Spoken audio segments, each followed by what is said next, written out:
Ann DeBraggio, the director of the Kirkland Town Library, and I'm here today with Wendy Eden. And we're going to talk a little bit about, since it's spring and organizing, something that is always a nemesis for me are family photos. So, hi, Wendy. Hi, I'm glad you're Ann. here. Wendy is a former library trustee. She's done a variety of programs at the library, so she may be familiar to many of you. She's done fairy houses to right-sizing your home.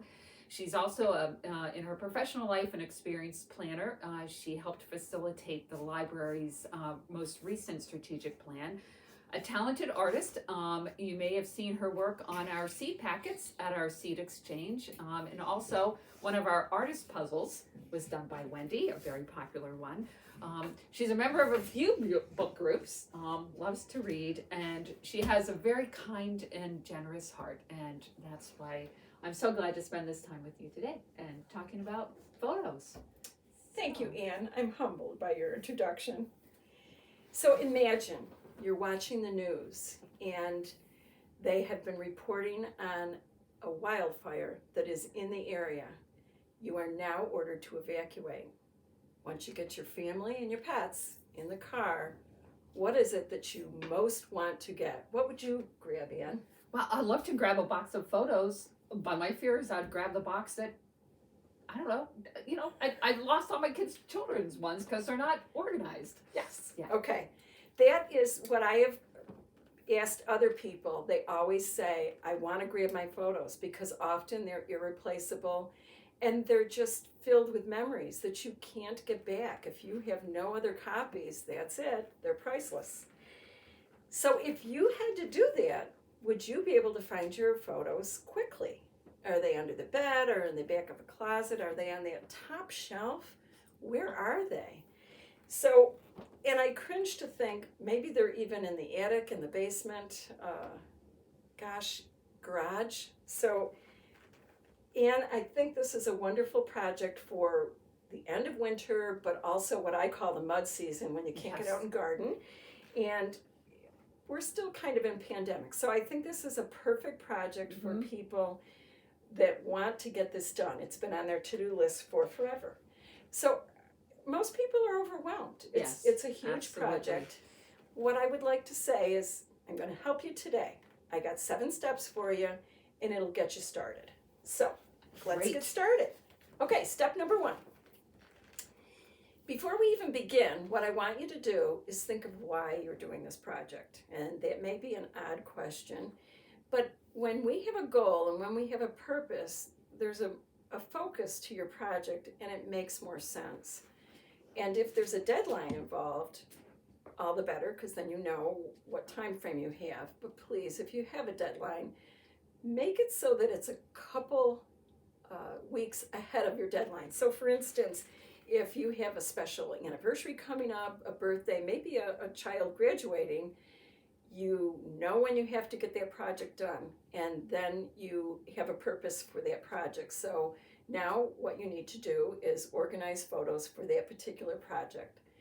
You may also have inherited all the family's pictures from generations and families past. And that would be a time when you don't have a deadline unless there is a project that's involved with that, but you still want to have a purpose for why you're doing all this. And what I would recommend is breaking it into even smaller projects so that you're not so overwhelmed. So that's step number 1. Okay, step number 2. Now we need to have a space to work in. Unless you have a tiny box of photos, I've never met anyone that has a tiny box of photos, you're going to need a space to work. This isn't a one-day project for the most part. So if you have a dining room you don't use very often, or perhaps a spare room, a guest room that isn't used too often, that would be great. Dining room tables are great for sorting. But even if you don't have one of those specific rooms that you could just hide away, you can also look for just a corner of a room. It could even be a bedroom where you could set up a folding table. And then when you're not working on things, put a sheet over all of the work you've done so that nothing is harmed and you don't get any more dust on it. Okay, so let's move on to step 3. You need to collect a few things for your project. So you're going to need some sort of containers to be able to sort all the different photos. I recommend small boxes or maybe even plastic bins, but please use clean boxes and bins. They don't need to have had plants or something in them prior. They need to be clean. But I have a tip for you, a suggestion. I get these at the dollar store. They're flimsy, they're little cloth things. Yeah. They're great for sorting. They come in different sizes. Obviously, they're only $1 a piece, and I use them all the time. So, makes a great thing. They do come in different sizes, so if you want a bigger one, that's great too. Then you need to, please don't use ballpoint pens or pencils, regular pencils. If you could get photo pencil or pen, that would be great. They do sell them. Then you also need index cards. They come in 2 different sizes. You can get them in colors. I love everything that's colorful. So this is how you're going to label the different categories that you have for all of your containers. And then sticky notes. Oh God, I love these Post-it things. I have them in every color. This is just a small sample. These are great. And one example that you would be using these for is if you had something like an 11 by 14 portrait of a family member. It's not going to fit in these little containers, but you put on the back of the photo where it's going to go, what category it's in. And then you have a special box just for the oversized and memorabilia, because a lot of people do memorabilia. Okay, step 3 is done. Okay, so we've got the why, the space, and the supplies. Yes. Good. Step 4. Oh boy, this is the big one. Gather all your photos. Okay, now we need to go in the back of all of our closets, top shelves, under the bed with the dust bunnies, God forbid, the attic, the garage, the basement. And I say that because that's the worst environment for photos. But you might also have some in a rental unit, the storage units. Right. I've seen that happen a lot. And in the case of some of the types of projects you might be working on, again, we're going back to the why. If you, for instance, were doing something like a graduation, you might want to go to family and friends for their photos as well. Okay. And particularly with family heritage, the legacy, you might have other family members that have photos you don't have. So you need to kind of collect all those. Not that you want to get more photos coming in, but if you have a specific project, it makes sense to get them now. And don't forget those photo albums. A lot of people used to put all of their pictures, particularly when a child, as they were growing up, they put them in albums. I hate to say it, but almost all the albums are not kind to photos, and they're ruining the photos. So you want to collect those albums too. Okay, we're ready for step 5. Ready to sort. I want to tell you that it's a journey, not a marathon, unless you have like a really close deadline for something. That happens to all of us, but enjoy your photos. So again, I had mentioned doing smaller projects, and I think sometimes if you just say, all I'm going to sort today is just this small box or this handful, it's not so overwhelming. So enjoy your photos and look at them and really appreciate them while you're sorting them, because it really is a treasure to be able to go through your old photos. And based on your goal, you're going to need to figure out a system that you want. And so the reason why I say that is we all have different projects going on, and we all have different reasons for why we're doing this. But for some, like a birthday, anniversary, or graduation, you might be just sorting for one person or a couple people. What you need to do then is just sort for that. And that's where you would put that project photos in. And put the other ones aside. If you try to do the whole massive thing because you got a graduation coming up and you're trying to organize all your photos at the same time, it's just overwhelming. It would be for me. So based on your project and what you want to do, now with a family legacy project, you might want to do chronologically, or you might want to do by family or by person, or however your family makeup works. And sometimes chronologically works because you're looking at decades, generations, maybe even centuries. So that's, again, you have to figure out what's going to work best for your sorting. So step 6, while you're sorting, I want you to use the mantra, quality, not quantity. Oh, So here we go. this is the hard part. Yes. I want you to, as you're looking at your photos, to sort them. You're going to take out all the blurry ones. You're going to take out all the ones that have their poor composure. People's heads cut off. Half of people. It doesn't tell a good story. So just get rid of those. And then you're going to come across ones, landscapes, wildflowers in a field, 3 deer on the side of the road. They're all pictures that meant something to you at the time. Now you look at them and say, where was that? Why did I take this? Get rid of those. Because as time goes on, they have less and less importance. So that's the time that you can say, well, I appreciated this picture. I loved it at the time. Thank you for that. And we're moving on. The other thing is multiples of a picture. So say, for instance, you're all together, whole family, for a holiday dinner. You're sitting around the dining room table, and you take 12 shots. Nobody's moved. They're all talking, passing dishes, but it's still the same story. Take all those 12 photos that you took and look for the best one that's most flattering of everyone, and get rid of the other 11. You are telling a strong story with one, you're diluting the story with way too many. People lose interest quickly. And duplicates, that's my favorite. So anybody that has print photos before digital, you would bring your film to have it developed or mail it in, and they would say, for 99 cents extra, you can get duplicates, you can get triplicates. Well, I bought it, hook, line, and sinker. So did I got them all.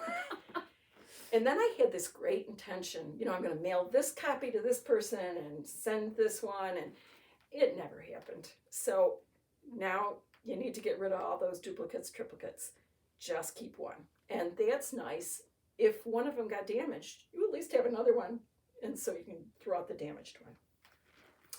The only exception to this whole concept of photos and getting rid of some of them is that if you have one photo that's blurry, and say it's Aunt Bertha, but it's the only one you have, keep it, because that's telling a story.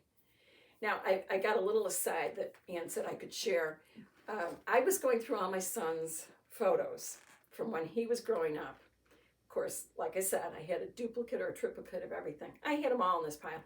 I scoop them up, just about to put them into the garbage, and I realized, oh, I have something I could do with these. And so what I did is I took the copies and I put them in a box, a little note to my daughter-in-law. They live out in San Diego, and I had a little note, here's a fun winter thing for you to do in the evening to look at your husband's childhood growing up. And so I also added, and you can throw them out when you're done, because I have the original and I've digitalized them. So being somewhat of a minimalist couple, they don't want that box in the closet either. So it gave her permission to get rid of them after she looked at them. So it was a fun way to do something with the duplicates before. And I love it. I think it was brilliant, because it's hard for me to throw my kids in the waste paper basket. Mm-hmm. So it had one last adventure before it was done. Great. Okay, step 7. Hey, we're done. Wow. Yeah. Okay, so we've sorted them all, and we now have all of our categories. We've reduced the amount of photos that we have. What next? Some people, that's all they wanted to do, is they wanted their photos in order, and now you're going to have index cards in between to indicate the different types of pictures, the categories you have. But I really recommend you use archival boxes. Now, years ago, before I was involved in all this, I bought a whole bunch of what they call acid-free boxes. Right. I thought that was, hey, that's it, right? No, it isn't. That's one issue, but there's a lot of other ones. So I just have something that I was going to show you. The plastic is still on. I haven't opened it. But this is an archival box. It's handmade. I use a company called Archival Methods, and they literally hand make every box. They're what museums use. And they come in all different sizes, and they're wonderful boxes. So think about it. Your photos are priceless, and that's why you get them down to a manageable amount, and then you put them in an archival box. And then you keep them in an environment that's meant, not a basement, not a garage, not an attic.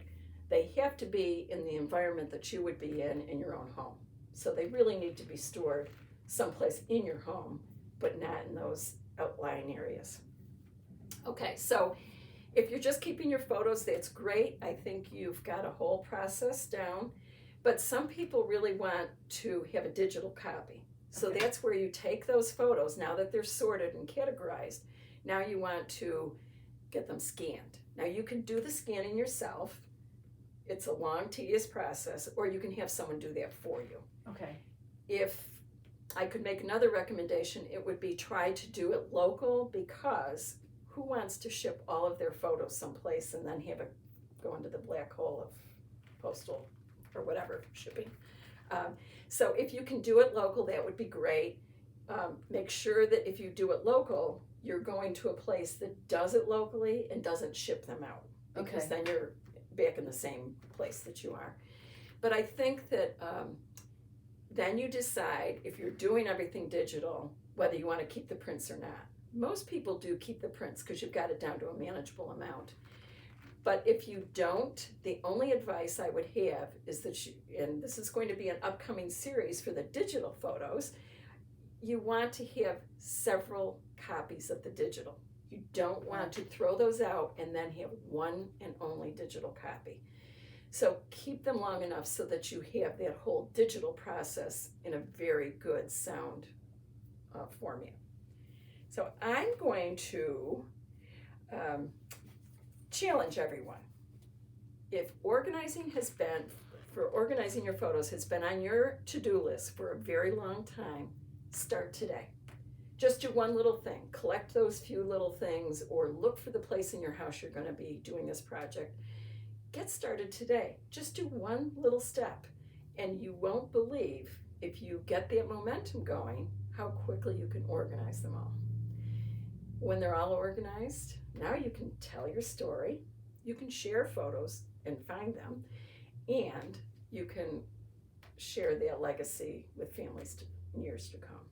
Yes, And I love that. Thank you. I can remember those 7 steps, and I think starting with the why is great. I was just thinking, I've got my son's wedding coming up in November. That's the perfect time to go back through all of them and say, okay, I have my why. yes. Yes, now I'll set my space. And it's time to start now. Right. Yes. In November, you know me well. Yeah. Don't wait until fall. Yes. But I'd love to have you come and do another one, hopefully in person in the library, since we are moving in that direction, to talk Wonderful. more about the digital photos and all the photos that we have on our phones Yes. that I also find hard to delete. And maybe what are some things you can do with your photos if you don't want them in a box and we don't want them in a photo album, because it sounds like photo albums aren't the best place to keep things anymore. No, I don't recommend albums, but I got a better idea yet. Oh. And even as you might see in the background, I have walls of photos. I want to look at them. They're my treasured photos, and they're my favorites, so why not? Yeah, exactly. So, Anne, I think you have a couple of questions. Well, some that you covered. One, but I would like to ask, why not the basement? Why not the attic? Unless you have a very environmentally controlled situation, the attic is going to get incredibly hot, and your photos are going to start to stick together. Okay. The basement in Northeast, most basements are really damp, and so mold grows on them. And sometimes they're irreplaceable at that point, because there's certain things that photo organizers can do to help you with damaged photos, but there's a point at which, if they're too damaged, we can't do anything. Okay. So you don't want to have them in the same thing with the garages. You're going to have all the temperature extremes, which we have many here, and it doesn't help photos at all. So even before you start organizing, get them out of those terrible places. Okay. And usually rental storage units, most of them are just out in the weather. They're like Right, your garage. right. They're not heated. And so you want to get them out of there too, because that can be a real extreme temperature change, Okay. because they're all locked up and confined. Okay. And labeling photos, best not to stick stickies on them and write. It's best to use, like you said, the archival pens. Pencils? Yes. Yeah. Okay. photographic. Photographic. So they're meant to be on photos. But the stickies, you want to, if you need to label something that's going to go in a category, but it couldn't fit in that box, put it on the back of the photo. Okay. That's what those sticky notes are great for. But yes, please don't write on with ballpoint pen because it really does wreck the surface of a picture. Right. And one that we didn't talk about was, so you inherit family photos, but there's nobody around to tell you who's in those old photos. And they're neat because of the different clothes and settings, but they really have no meaning. What do you do with those? Well, there's a few thoughts. I keep them because I love all the old photos. I love them. And all of my ancestors, my parents, my grandparents, everybody passed away long ago. I never had that opportunity to ask, but I'm understanding that like Ancestry.com and some of the more sophisticated companies are now doing photos where with facial recognition that they're starting to do that. So if you have a real interest, you may, now or in the years to come, be able to do that with a facial recognition. So it's up to you. I think for a lot of people, once they don't know who these people are, they just throw them out. And that's your own discretion. I do understand that a lot of times, particularly in a bigger city, thrift stores and consignment stores will actually sell people's photos because they just like the old photos. Right. Yeah. Right. And I know restaurants, a lot of ones do it as a decor. But there is software that keeps coming out constantly that's now updating and upgrading what you can do with photos. So, it's up to people how they want to handle that. The other thing is checking to see if there's a distant cousin that might know what those are as well. Yeah. So I guess I cringe at the thought of throwing out a photo until you've exhausted all the other possibilities. Right. So this is great. I hope you've all picked up some tips. Let us know what else you'd like to hear Wendy talk about. Share some ideas on how to get us all going. And like you said, you challenged us. Yes. So we're all set. Great, thanks, and hope to see you at the library.